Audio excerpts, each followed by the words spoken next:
ప్రస్తుతం మనం ఉన్నాం తిరుపతి జిల్లాలోని రాయల చెరువు అనే ప్రాంతంలో ఉన్నటువంటి శ్రీ శక్తి పీఠం వద్ద.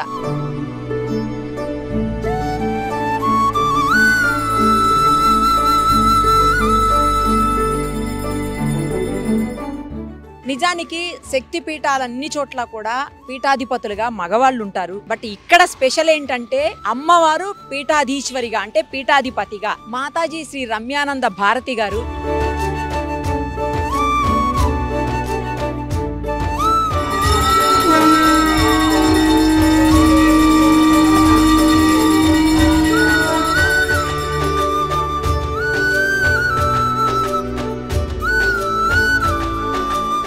ఇది చాలా దగ్గర, నిజానికి తిరుపతి నుంచి జస్ట్ ఒక 13 కిలోమీటర్స్ అంటే ఒక 10-15 మినిట్స్ లోనే ఇక్కడికి వచ్చేయచ్చు. ఇక్కడ చాలా స్పెషల్స్ ఉన్నాయి. వారాహి అమ్మవారు ఉన్నారు. ఒక్కసారి ఇక్కడ గనక దర్శనం చేసుకుంటే ఏది కోరుకున్నా అది ఖచ్చితంగా జరిగి తీరుతుంది అనే ఒక నమ్మకం అయితే భక్తుల్లో ప్రగాఢంగా ఉంది.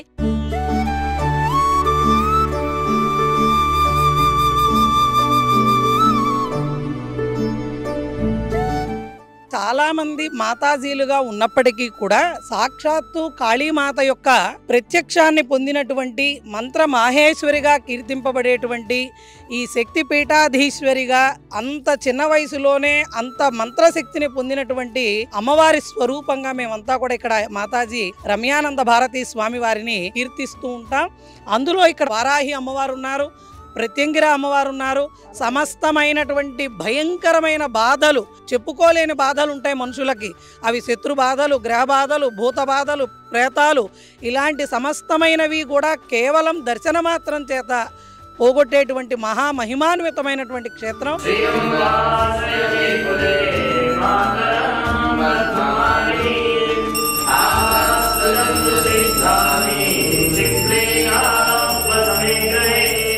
ఏదైనా కోరుకున్నది ఒక మనస్ఫూర్తిగా సత్సంకల్పం గనక చేసినట్టయితే అది జరగదు అనేది లేదండి. ఉదాహరణ అయితే నేనేనండి. ఒక్కసారి అమ్మవారికి ముడుపు గట్టి ఆ సంకల్పం అమ్మవారి ముందర చెప్పినాము అంటే తప్పకుండా అది నెరవేరుతుంది, తీరినట్టే అండి. అది ఇక్కడ శక్తి పీఠంలో మీరు ఏమన్నా కోరుకుంటే వెంటనే తీరిపోతాయి. ఇక్కడ లాంటి వారాహి మాత, ప్రత్యంగిర మాత తిరుపతిలో ఎక్కడ కూడా లేదండి. అలాంటి గొప్పనైనటువంటి ఆలయం. నడిచే దైవమైనటువంటి మన సిద్ధేశ్వరానంద స్వామీజీ వారు, అలాగే రమ్యానంద భారతి స్వామి వారు, వీళ్ళ ఆశీస్సులు ఉంటే చాలు మనం అనుకున్న కోరికలు అట్టే తీరిపోతాయి.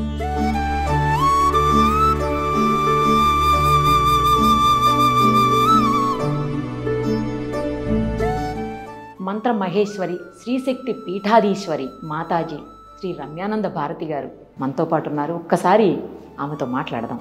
నమస్తే అండి.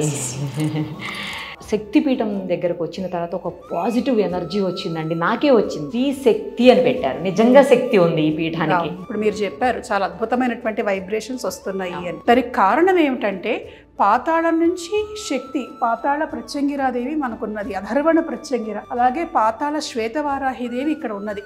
బహుశా భారతదేశంలో పాతాళ శ్వేతవారాహిని ఇంకెక్కడా మనం చూడం. కరెక్ట్. కాశీలో ఉంటుంది కానీ శ్వేతమూర్తిగా అమ్మవారు ఉండదు. ఇక్కడ ఒక్క చోట మాత్రమే మనకు అమ్మవారు పాతాళ శ్వేతవారాహిగా కనిపిస్తుంది. వచ్చినటువంటి వాళ్ళందరికీ కూడా దేవతాశక్తి తెలిసేటువంటి విధంగా, మామూలుగా దేవతాశక్తి తెలియాలంటే పూజలు చేయండి, తపస్సులు చేయండి, దేవతను ఎక్కువగా ఆరాధించండి అది చేసేటప్పటికి చెయ్యాలంటే చేసేటప్పుడు సంశయాలు, నిజంగా కనిపిస్తుందా, నిజంగా అనిపిస్తుందా అని.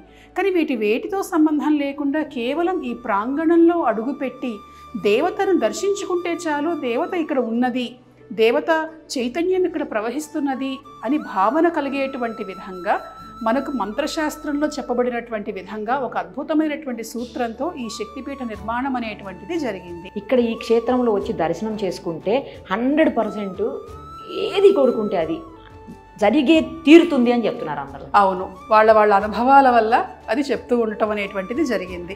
అంతేకాకుండా ఇక్కడ అమ్మవారు ఉన్నాను అని చూపించడానికి ఇక్కడ మన దేవతలు ఏమిటంటే వాళ్ళకి ఏం తక్కువ చేస్తే వాళ్ళు ఊరుకోరు. ఉదాహరణకి ఇందాక వారాహిదేవి ఇక్కడ కింద పైన మనం ఏసీస్ పెట్టాం. ఒకరోజు రాత్రిపూట మన వాళ్ళు ఏసీ వేయటం మర్చిపోయారు. ఆ రోజు రాత్రి కల్లో కనిపించి నాకు గాలి లేదు, ఊపిరాటం లేదు, మీరు ఏం చేస్తున్నారో నాకు ఏసీ వేయకుండా అని అడిగింది. నిజంగా అమ్మవారికి ఏసీ అవసరం ఉంటుందా? ఉండదు. కానీ నేను ఇక్కడ ఉన్నాను అని చెప్పటం కోసం చూపించేటువంటి నిదర్శనం. ప్రాణప్రతిష్ఠ చేసాం కింద. ప్రాణప్రతిష్ఠ అంటే దేవాలయం ప్రారంభం చేసినటువంటి మొదటి రోజు వారాహిదేవి దగ్గరికి ఉదయాన్నే వెళ్ళి తలుపులు తీయంగానే ఆ తీసినటువంటి వ్యక్తి ఎగ్గిరంత దూరాన పడ్డాడు. లోపల నుంచి వచ్చినటువంటి వారాహి శక్తితో ఝూంకారం వచ్చింది, పెద్ద శబ్దం. ఇప్పటికి కూడా అమ్మవారి పూజ జరుగుతూ ఉన్నప్పుడు అటువంటి శబ్దాలు అమ్మవారి దగ్గర నుంచి రావటం అనేటువంటివి మన వాళ్ళు చాలా మంది విన్నారు, గమనించారు. అంటే ఇక్కడ దేవత నేను ఇక్కడ ఉన్నాను, మీరు రండి, మీ కోరికలు తీరుస్తాను అని చెప్పటానికి చూపిస్తున్నటువంటి సూచనలు.